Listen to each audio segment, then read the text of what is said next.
आपली हिंदू आणि भारतीय संस्कृती आहे. एकमेकांचा विचार करण्याची संत महंतांनी आपल्याला शिकवण दिली आहे. एकमेकांच्या भावनांचा विचार करण्याची आपली संस्कृती आहे. आपल्या स्वार्थाच्या पुढे कुटुंबाचे हित पाहणे हीच आपली संस्कृती आहे.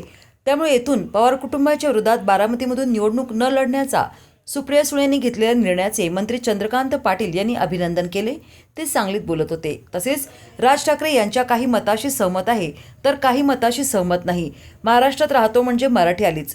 काही IAS अधिकारी हे परप्रांतीय आहेत, परंतु ते अस्खलित मराठीत बोलतात. त्यांच्या कामाचा भाग म्हणून IAS अधिकारी मराठी बोलत असतील तर रिक्षा, टॅक्सी, दुकानदार यांनी मराठी बोललं पाहिजे हे म्हणणं राज ठाकरेंचं मान्य आहे. परंतु राज्य शासनाला दोष देणे हे काही राज ठाकरेंचं बरोबर नाही. समजावून सांगितले पाहिजे. ऐकत नसतील तर कायदा केला पाहिजे आणि कायद्याने शासन केले पाहिजे.